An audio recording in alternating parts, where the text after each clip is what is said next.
Hi, I'm Evan, 31, and I knew something was wrong the moment my mom texted me. Sorry, can't make it tonight. Lucas has his big pitch. The part that stung wasn't that they bailed. It was that they never intended to come in the first place. For years, I talked about opening my dream woodworking studio. Iron Lantern Woodworks wasn't just a project, it was my life's work. 10 years of savings, side jobs, late nights sanding furniture in my freezing garage. All of it led to this grand opening. I'd spent weeks handcrafting every shelf, every display, every sign. I even carved a walnut welcome table with a plaque that read, "Reserved for family." I told them the date 3 months ago. I reminded them a week ago. I sent a group message that morning. I laid out place cards with their names. I cooked, I cleaned, I sweated through 3 different shirts before the guests arrived. Strangers filtered in, neighbors, clients, even 2 former high school teachers. Everyone but them.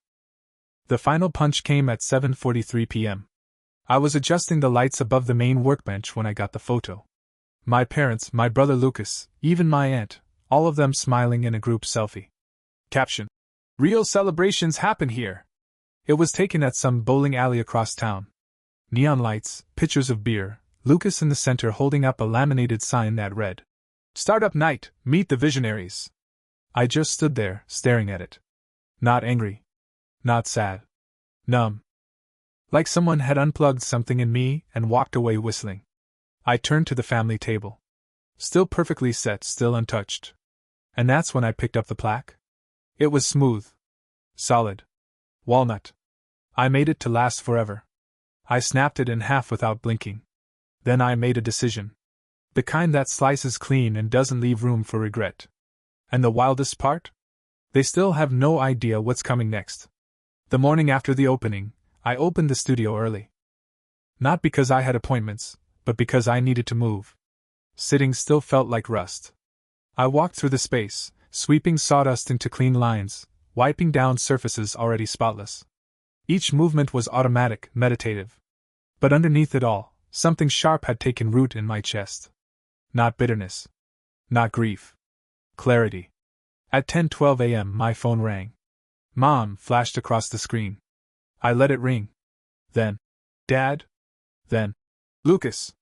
All back to back, like some cursed family relay. Voicemail after voicemail stacked up. All variations of the same song. Sorry we couldn't be there, son. Lucas's event was a big deal. You understand. We were gonna stop by after, but it got late. Hey, proud of you though. Dude, sorry I missed it. Wanna grab lunch next week? Bring your truck, I need to pick up something. That last one from Lucas made me laugh out loud in the middle of the studio.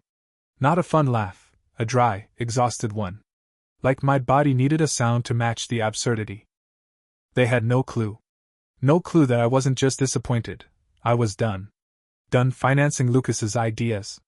Done loaning out my tools, my time, my truck. Done being the emotional landfill for every crisis they created and expected me to clean up. And now, with Iron Lantern finally real, solid, self-sustained, I realized something massive. They had zero claim on it. Every permit, every purchase, every lease signature, mine. Not a cent of theirs had built these walls. All their talk about family investments and helping each other rise was just hot air they used to keep me tethered. So I opened my laptop. Subject line: account changes and boundaries. Recipients: Mom, Dad, Lucas. I kept it simple. Effective immediately, I will no longer provide financial assistance, equipment loans, or business support. Iron Lantern Woodworks is a solo venture and is not affiliated with any external projects. Please do not use my name or business in association with pitches, investors, or promotional materials. All communication moving forward must be scheduled via email. Do not arrive unannounced. I signed it just Evan. No love, no warmth, no apology. And when I hit send, the silence afterward felt like exhaling for the first time in years. That night, I lit a candle in the studio. Just one. For myself. Not for the family I was born into, but for the one I was about to choose. The backlash came faster than I expected. By 8 a.m. the next morning I had a missed call from my dad, 3 angry voicemails, and a 14-paragraph text from my mother that started with, "I don't know who you think you are," and ended with, We raised you better than this. Lucas? He sent me a Venmo request for $1,400 labeled. Last favor, I promise. I denied it. Twice. Then blocked him. By noon, they'd escalated to full-blown intervention mode. I was in the back, gluing a custom dovetail drawer, when the studio door flew open like someone kicked it. It was my father. Behind him, my mom, arms crossed, looking like she was bracing for battle. And Lucas trailing behind in sunglasses indoors, sipping from a protein shake like this was a casual Tuesday. Evan, this is absurd. My dad barked. You don't cut family out over one missed night. I didn't stand up. I just kept standing. It wasn't one night, I said calmly. It was every time before it. Mom stepped in. Your brother is under incredible pressure right now. His startup is hanging by a thread. He needs us. I looked up. And what do I need? They blinked like I'd spoken in a foreign language. This isn't about you, Dad said, like that clarified everything. It's about supporting the family. No. It was about supporting Lucas. It had always been about Lucas. I stood up slowly, wiped my hands on a rag, and walked to the wall where my grandfather's old tools hung. The same tools he left me. The ones no one in my family had cared about until now. Let me ask you something, I said, turning to face them. If I had failed the way Lucas has, again and again, would you still be here asking for grace? Or would I already be the cautionary tale at Thanksgiving? Silence. Lucas finally spoke up. Dude, come on. You're making this weird. We're a team. You've never been a team, I said flatly. You've been a user. And I was your power outlet. My dad's jaw clenched. This attitude, this selfishness, it's not who you are. No, I said, walking past him to the studio door, holding it open. It's who I finally am. They didn't move. So I added, you can leave now. Or security can help you decide. That got them walking. Lucas muttered something under his breath. My mom glanced back, her expression somewhere between fury and disbelief. My dad didn't even say goodbye. Once the door shut, I locked it. Then I walked to the family table, the one with the broken plaque. And I replaced it with a new one. One word carved deep into the wood.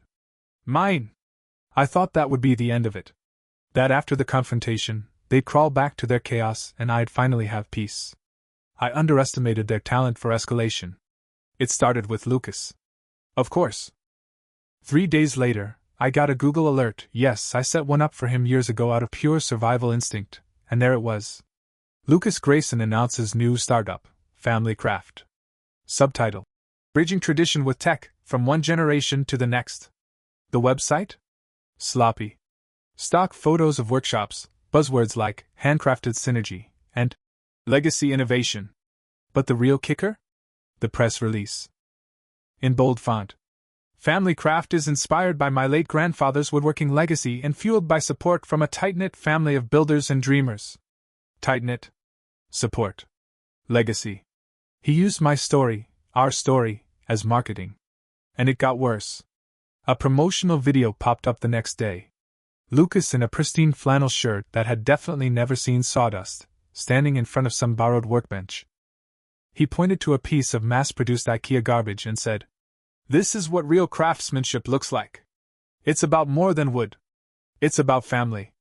Then, with a smirk, "Some people think building furniture makes you a craftsman. I say it's building futures." I shut the laptop and paced the studio so fast I nearly sanded the floor with my boots. But the anger didn't last long. It was swallowed by something stronger, resolve. I pulled out a folder, my legal documents for Iron Lantern. Licenses, copyrights, trademarks, and most importantly, audio recordings I had quietly kept over the years. I never planned to use them. But that line, "It's about family," was the last nail in the coffin. One click, and my lawyer had everything. A cease and desist went out the next morning. A formal statement was posted to Iron Lantern's website. Iron Lantern Woodworks is a private, independent entity. We are not affiliated with any other brand, family or otherwise. By noon, I had 300 messages in my inbox. Some from supporters. Some from local artisans. And 3 very long ones from Lucas, all in caps lock. Then came the press call. A journalist from the Craftsman Review Quarterly wanted to do a feature on the Family feud behind the wood grain. I almost said no. Almost. But then I remembered the sound of my mother saying, "You don't cut family out over one night." And I told the reporter, "I'll talk. On the record. Just me. No family. Not anymore." The article dropped a week later. Front page of Craftsman Review Quarterly. The builder and the borrower, how one man reclaimed his legacy from his own family. I didn't expect it to go viral. I didn't expect the flood of emails from strangers telling me they saw themselves in my story, decades of being the reliable one. The one who held the family together while everyone else lit the house on fire. I didn't expect the orders to triple. Or for a local gallery to reach out and ask to feature my grandfather's oak armchair as a centerpiece in their modern heritage exhibit. But most of all, I didn't expect Lucas to completely implode. He showed up at my studio again, this time not with swagger, but with sweat soaking through his designer hoodie and panic in his voice. "You destroyed my launch," he snapped. "The investors backed out. The trademark's frozen. They think I stole from you." I didn't flinch. "You did." Lucas threw his arms up. "You don't get it. I had one shot. Just one. And you took it. Why? Because we didn't show up for your little ribbon-cutting ceremony?" My hands tightened around the wood chisel I'd been holding. Not in threat, just to anchor myself. It wasn't about one night, Lucas. It was about every night. Every year. Every time I was told to shrink so you could expand. Every time my work was called a hobby while your delusions were called ambition. He stared at me, breathing hard. "So what? You just cut us off forever?" I walked over to the wall and pointed to the plaque. "The new one." "Mine." "No," I said. "I just finally drew the line. You all decided which side you were on." Lucas looked around the studio then, really looked. For a second I thought I saw it, the faint flicker of understanding. The weight of what I had built. The permanence of it. Then it was gone. "Whatever, man," he muttered, stepping back toward the door. "You'll regret this. Family always comes back around." I watched him leave. And for the first time, I knew he was wrong. Sometimes, family doesn't come back. And sometimes, that's exactly how it should be. 3 days later, my mother showed up. Not unannounced, she sent a text first. Just 5 words. "Can we talk?" "Just me." I didn't respond. But when she knocked at the door that afternoon, I opened it. Not for her sake, for mine. I needed to hear whatever she had come to say. I needed to know if it was the usual manipulation, or if, by some miracle, she'd finally seen the light. She stepped inside like it was a church. Hands clasped. Shoulders small. Eyes scanning the space like she was afraid to touch anything. "I didn't know it was this beautiful," she said softly, looking around. I didn't offer a tour. I just stood there, arms folded, waiting. She looked at the plaque, mine, and nodded like it hurt. "I read the article," she said. "And the comments. People are calling us toxic. Saying you should have cut us off years ago." I didn't answer. She stepped closer, then stopped herself like she'd reached an invisible boundary. Which she had. "Evan," she said. "I was trying to protect the family. We were struggling. Your father. He believed in Lucas so much, and—" "No." I cut in. Calm, but clear. "You weren't protecting the family. You were protecting a fantasy. One where Lucas was the star, and I was the understudy who never asked for the spotlight." She looked wounded. But not surprised. Maybe, for once, she expected to hear the truth.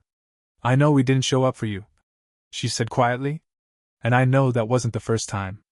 But it's not like we didn't love you." I laughed. "Just once." A short, dry exhale. "Love without respect isn't love. It's possession." That hit her. She looked down at her hands. "I came to say I'm sorry," she whispered. And for a moment, I almost softened. Until she added, "Your father wants to talk. He's willing to reconsider some things. If you'd be open to." There it was. The catch. The apology laced with a request. A conditional. "Sorry." A key attached to a leash. I shook my head. "No meetings. No reconsiderations. No deals." She swallowed. Her face fell, but she nodded. "Okay," she said. "I'll tell him." She started to walk out. But at the door she paused. Your grandfather would be proud of this place. I didn't answer. Because that was the only sentence she got right. When she was gone, I stood alone in the center of the studio. Light poured through the front windows, catching every curve of grain and edge of polish. The air smelled like cedar and lemon oil. And for the first time in my life, I felt like this space, this life, this peace wasn't temporary. It was mine. And I didn't owe it to anyone. The next twist didn't come from Lucas or my parents. It came from a lawyer. A courier showed up at the studio with a large manila envelope addressed to Evan Grayson, owner, Iron Lantern Woodworks. Inside, a cease and desist letter from Lucas. Apparently, he was accusing me of defamation, claiming my statements to the press had caused irreparable harm to his brand and potential investors. There was even some nonsense in there about co-opting family legacy and appropriating ancestral tools. Ancestral tools? As in, the ones my grandfather left specifically to me. It was so laughably desperate I read it twice just to be sure it wasn't a prank. Then I called my lawyer. He laughed, too. It's noise, he said. A flailing attempt to pressure you into walking it back. They have no case, no claim, and no credibility. You've done everything by the book. Let it ride. So I did. I left the letter on my desk, right next to the marking knife my grandfather gave me when I was 12, the same one Lucas didn't even know existed. But still, something about it got under my skin. Not fear. Just audacity. Like watching someone try to break into a house you built with your bare hands while holding a spoon. That weekend, I got invited to speak at a panel for local artisans. Topic: crafting with integrity. I almost declined. But something told me to go. It was a full house. A mix of hobbyists, professionals, and a few familiar faces from the expo. I told my story without bitterness. Just facts. Building alone. Being dismissed. Learning the difference between being reliable and being used. Afterward, a woman in her 60s approached me. She looked like someone's favorite aunt, gray braid, tool belt slung low, calloused hands. You said something up there, she told me. Love without respect is possession. I wrote it down. I smiled. It's something I had to learn the hard way. She nodded. We all do. Before she walked off, she added, your work's not just beautiful. It's honest. That's rarer than people think. That night, I walked home instead of driving. Took the long way. Past the river, past the old mill, past the street where Lucas once held a block party to pitch his virtual art gallery idea, funded by my overtime checks. And for the first time, I wasn't angry when I passed it. Just clear. Lucas could send all the letters he wanted. My story didn't belong to him anymore. It never had. 2 months after that panel, I got an email that almost made me drop my coffee. Subject: Feature Opportunity, American Maker Series, Season 2. A documentary team was filming a series about artisans who had built something meaningful with their hands, and their stories. The email said they'd read the Craftsman Review article and visited Iron Lantern's site. They wanted to feature me. Me. Evan Grayson. The quiet one. The background character. The guy who was told for years that he didn't dream big enough. Now they were asking if they could fly out, interview me, film the studio, and capture the story of Iron Lantern. I didn't say yes right away. I sat with it. Let it sink in. Because part of me, some small, stubborn ember, still expected someone to swoop in and say I didn't deserve it. That it was all a mistake. That my family had been right. But no one did. So I said yes. The film crew arrived the following week. A mix of calm professionals and wide-eyed creatives. They treated the studio like sacred ground. Whispered when they walked through it. Shot slow, cinematic footage of sawdust floating in morning light like snowflakes. They even asked about the marking knife. I told them everything. Not out of spite, but out of truth. How my grandfather taught me the art of patience. How my family taught me the necessity of boundaries. How Lucas called my work a hobby and tried to build a brand off the bones of my labor. How I finally said no. During one interview, the director asked me, if your family walked in right now and apologized truly, sincerely, would you let them back in? I didn't even hesitate. No. She blinked. Not even with an apology? I leaned back on the edge of the walnut table I'd built the month before, the one with the river rock inlay running through its center like a quiet vein. Because apologies aren't bridges, I said. They're tools. And like any tool, they're only useful if the person using them knows what they're trying to build. She nodded slowly. Wrote something down. The crew stayed for 3 days. They filmed me carving a rocking chair. They filmed the woodworking class I hosted for local teens. They interviewed Aunt Meredith, who proudly told them, "He's not the quiet one. He's the grounded one." And when they left, I felt lighter. Like I'd finally told the whole story, not to justify myself, not to beg for understanding, but to simply document what happened. To name the truth out loud. And the truth didn't need approval. A few weeks later, the episode aired. I didn't watch it live. I was in the studio, finishing a commission for a family dining table. But the next morning, I opened my inbox and found hundreds, literally hundreds, of messages. From strangers. Some wrote things like, "You made me feel seen. Thank you. I cut off my toxic brother last year. I thought I was a monster. Now I know I'm not alone. I've always been the dependable one. Until I wasn't." And the silence afterward was the most peaceful sound I've ever heard. I spent 2 hours replying. Then 2 more. Then I gave up and just posted a video. "Hey, I'm Evan. Thank you for watching. I'm okay. Really. And if you're someone out there feeling guilty for putting up boundaries, I want to remind you, peace is not betrayal. It's oxygen. Take a breath. Then build whatever life you want, from the ground up." That video went even more viral than the episode. I started getting offers. Brand partnerships. Collaboration invites. A publisher even asked if I'd write a memoir. I turned almost all of it down. Because I didn't build Iron Lantern to get famous. I built it so I could wake up and make beautiful things without begging anyone to let me. But one offer I did accept, a mentorship grant. I created a small program where I teach young tradespeople not just the skills of the craft, but how to value themselves while doing it. We talk about contracts, boundaries, emotional labor. The stuff no one warns you about when you start out.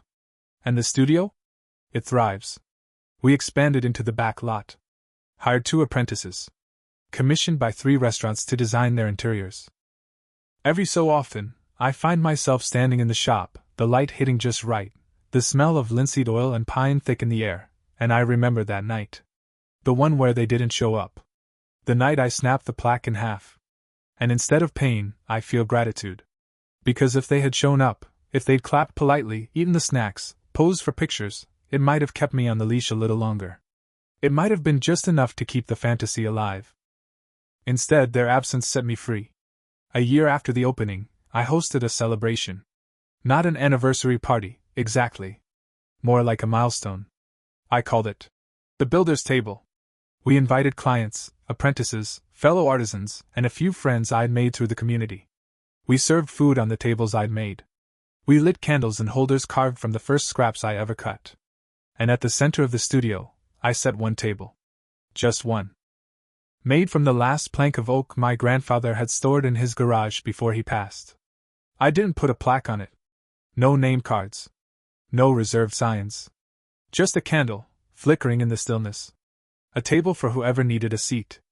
And when someone asked me, "Is this the family table?" I smiled and said, "No. This is the real one. The kind you build when you finally stop waiting for people to see your worth. And start building your life as if you already know it. Because I do. Now.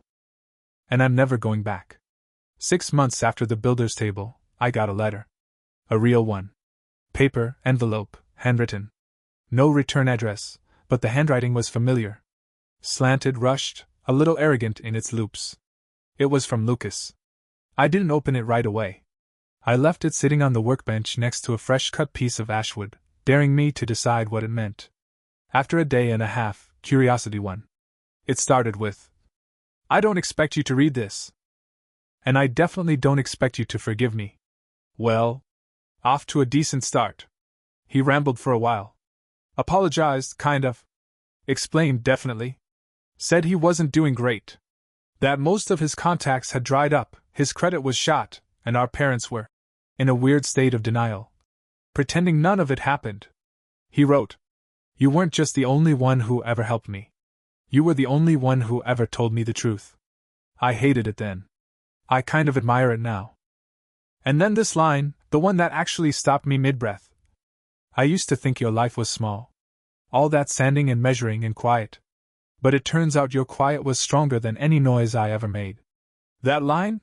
That one mattered. He didn't ask for money. He didn't ask to meet. He didn't even leave a number. He just ended it with, "If I ever figure out how to be someone who doesn't burn everything good, maybe we'll talk again. Until then, keep building. You're good at it. Better than I ever was at anything." I sat there a long time, just holding the letter. Not because I was moved. Not really. But because for the first time since we were kids, I didn't feel smaller reading his words. I felt grounded. Clear. Not angry. Not triumphant. Just solid in the life I had built. I folded the letter, slid it into a drawer under my bench, and went back to work.